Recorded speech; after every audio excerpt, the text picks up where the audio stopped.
Antonyms. So first of all, what is the meaning of antonyms? Maybe you have heard this word in your school time, and it is also covered in your college syllabus. So first of all, what is the meaning of antonyms? Words that have meanings opposite to each other. So first of all, we target the word opposite. Antonyms means opposite. Sometimes what happens, you might have heard the word opposite, but you have not heard the word antonyms. So you can get confused. So antonyms means opposite meanings. Okay, so we try to see the example of antonyms. So let's see the examples. Antonyms of nouns. There are some nouns which have its exact opposite word. So first of all, the example is amateur. So what is the opposite, what is the antonym of amateur? That is professional. Sometimes what happens, when you come to know the opposite word of that word, then you understand the particular word. Okay, in a way, ગુજરાતીમાં કહીએ તો કોઈ એક શબ્દનો અર્થ તમને ખબર નથી, okay, but એનો ઓપોઝિટ વર્ડ તમને ખબર પડી જાય તો જે પહેલો શબ્દ છે એનો અર્થ, એનો મિનિંગ તમને ખબર પડી જાય. Okay, so you should know the opposite, the antonym of the word. So first word is amateur. It may happen that you have not heard the word amateur, but you have heard the word professional. So you come to know that professional means which is really very professional in manner. So એની સામે exact શું આવે છે? amateur. તમને mentally એનું ગુજરાતી ન આવડે પણ એનો વર્ડ તમને સમજાઈ જાય છે. Okay, then adult. So opposite of adult is child. Okay, then there are many words. We see some words back, rear. Okay, rear camera, rear, what we have heard, rear glasses. Yes, rear glasses. So that is referring to back glasses, and the opposite word of back or rear, that is front. Then another word, birth. So the opposite is death. Then captivity. So it may happen that students have not listened this word captivity, but if I say that it is the opposite of freedom, then you understand what is captivity. Okay, freedom નું exact opposite જે છે એ captivity છે, જેને આપણે ગુજરાતીમાં બંધન એવું કંઈક કહી શકીએ છીએ. Okay, another, that is danger. So the opposite is safety, as you know. Next is entrance. Entrance means you are entering. Then what should be the opposite? That is exit. હવે આવા વર્ડ્સ છે એ તમે ક્યાંથી learn કરો છો?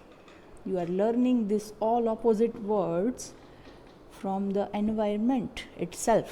જ્યારે તમે કોઈ બી મૂવી જોવા જાઓ છો, પિક્ચર જોવા જાઓ છો કોઈ મેક્સેસમાં કે એન્ટરટેનમેન્ટ પાર્કમાં, so you have seen that board of exit, બરાબર? તો ત્યાંથી તમે એક્ઝિટ કરો છો. તો જે સ્પેલિંગ્સ છે એ ડાયરેક્ટ તો તમારા માઇન્ડમાં આવતા નથી ઓપોઝિટ એના, બરાબર?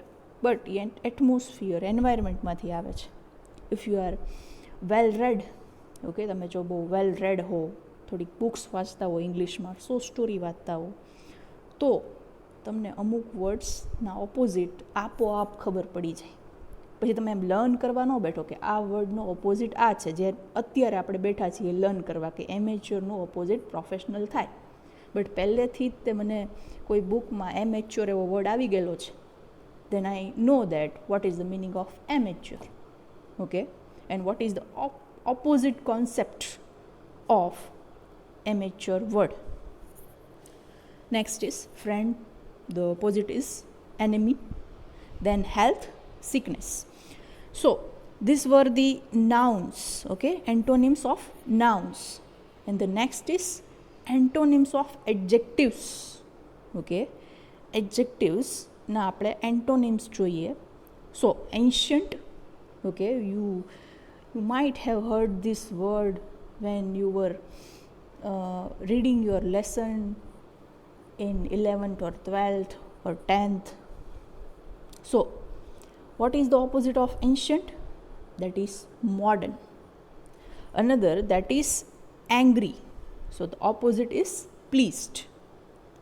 Next is beneficial.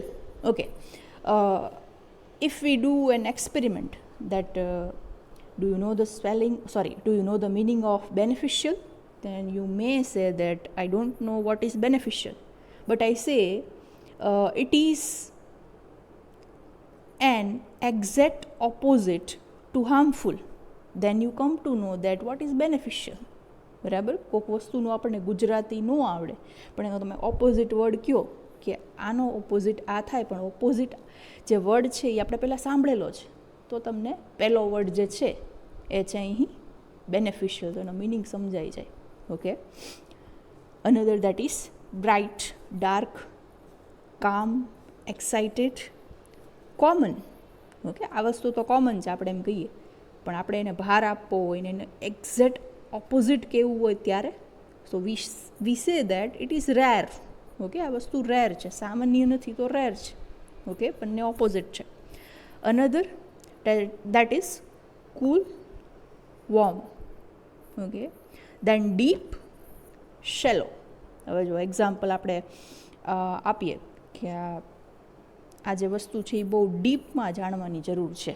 Okay, we need to know this particular thing in deep. Okay, but આ વસ્તુ કોકે બહુ જાણ્યા વગર બધાની સામે પ્રેઝન્ટ કરી દીધી હોય, બધું જાણ્યા વગર, બરાબર, ડીપ ડિટેલ વગર, તો આપણે શું કહી શકીએ? શેલો. બરાબર, કે આ બધું ઉપર છેલ્લું છે, શેલો. ઓકે, આપણે એમ કહીએ કે India is very developed country, આપણી પાસે ઘણી બધી હોટલ્સ છે, ઘણી બધી કાર્સ છે, કેટલા બધા લોકો છે કે જે અમીર છે. બરાબર, તો આ છે ઇન્ડિયાનું આપણે જે ઇમેજ ઊભી કરી. Okay, so that is shallow image, કારણ કે અંદર લગી તો આપણે ગયા જ નથી. બરાબર, મીન્સ ડીપ. ઓકે, સો હું તમને આ એક્ઝામ્પલ સમજાવું છું, એનો મિનિંગ એવો છે that you should use this opposite words in your conversion, in your paper while writing. Okay, કે આ વર્ડ શીખી લો પણ એનો ઉપયોગ કરો, એપ્લિકેશન કરો, તો તમને ખબર પડે ને કે હા આવું કંઈક આપણે એપ્લિકેશન કરીએ છીએ એટલે આપણે આ શીખીએ છીએ. બરાબર. Then another is doubtful, opposite is certain. Antonyms of verbs. So ઘણા બધા એવા વર્બ છે કે જેના એન્ટોનિમ્સ છે. ઓકે, જો કે બધાના હોય જ તે, કાંઈ બી વસ્તુની એક સાઈડ છે તો એની બીજી સાઈડ હોવાની જ. Okay, one is in positive way, another is in negative way, જેને આપણે એવી રીતના કહીએ છીએ. Accept. So what is the opposite of accept? You know that refuse, કે એણે એક્સેપ્ટ ન કર્યું હોય તો શું કર્યું હોય? રિફ્યુઝ કર્યું હોય. ઓકે, અનધર ઇઝ એડમિટ, એનું છે deny. Okay, allow, then forbid. હવે it may happen that you don't know the word forbid, but I say that it is an exact opposite word of allow. Then you come to know what is the meaning of forbid. બરાબર, ફોરબિટનો meaning આમ તમને ન ખબર હોય, પણ એલાવ તમને હું કહું તો તમને ખબર પડી જાય કે હા, એલાવનું વિરુદ્ધાર્થી ઈ ફોરબિટ મીન્સ ના, મનાઈ કરવામાં આવી છે, એલાવ કરવામાં આવ્યું નથી. Okay, another that is blame. Okay, you can do to things to the people. એને બ્લેમ કરી શકો કાં પછી એને પ્રેઝ કરી શકો. Okay, so it depends on the situation, on the human being.